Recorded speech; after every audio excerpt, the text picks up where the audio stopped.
I mean, there were a few domestic fights and unusual petty crimes, but I was feeling alright. I was drinking whiskey with my Sprite, and I was toasting all those ghosts of the lost southern pines when I heard a lurking in the night. I knew something wasn't right as I was covered in the white of this otherworldly light, and I looked up and I beheld it was a spacecraft from another world.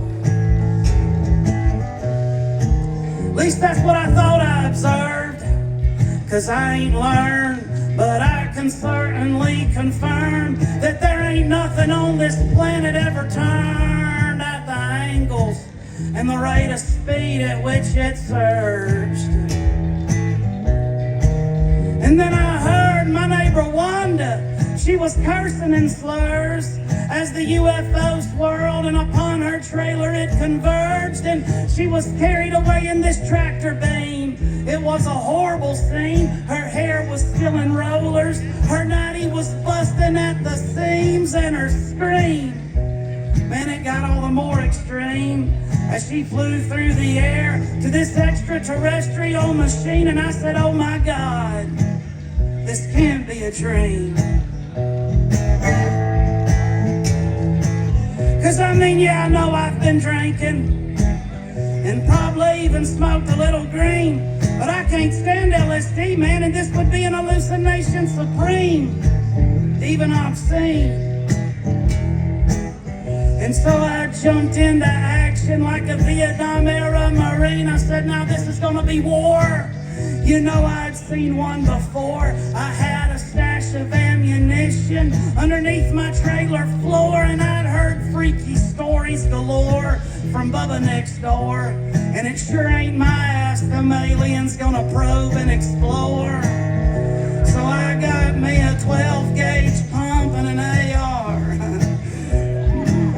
I got my granddaddy's government-issued K-bar.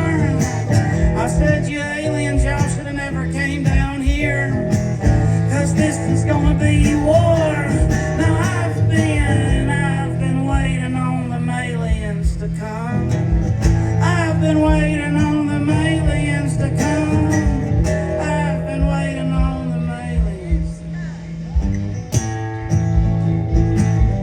So I threw some cover fire and I jumped and I crawled in my truck. I knew if I was gonna beat these aliens that I'd need distance and luck. So I sped through the muck until I ended up over by the fence line. I hunkered down in the brush. I started sighting in my gear when this little green man appeared, and he looked right through my soul. Why in my eyes he stared, and I knew he must have got scared when he saw that I had no fear and that I'd smoke his little green ass without shedding a tear. And then he disappeared, and I said, God, now this is really getting weird. And so I ran through that trailer park like a redneck Paul Revere. I said, the aliens are coming. Now there ain't no sense in running, boys. Let's take our stand here, y'all. Let's do some extraterrestrial hunting. 'Cause I've been waiting on the aliens to come. I've been waiting on the aliens to come.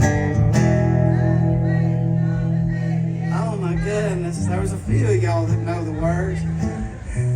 There's Erica and Jamie down there, of course.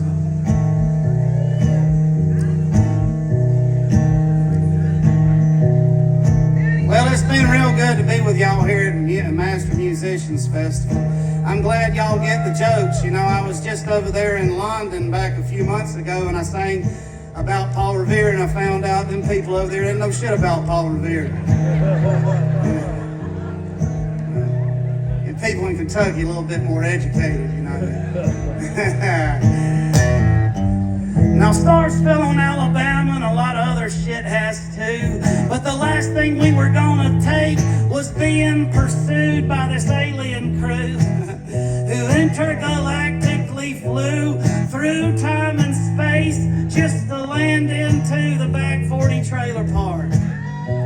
And yeah, we made our mark. We beat them aliens back, and we did it in the dark. Then we found Wanda, and her only remark was, was that she gets they had to abduct her. But in her nightgown, man, that was just harsh. And I even stole a little space traveling cart. I got her out in the barn. Me and Bubba painted her camouflage, and we're soon about to embark as an interstellar white trash, Lewis and Clark.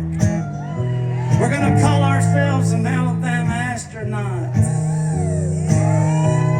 'Cause I've been there you go. I've been waiting on. Now y'all sound as stupid as I do. That was a trick. Thank y'all, Somerset. God bless you. Appreciate everybody coming down here and putting up with this. Hope to see y'all again soon.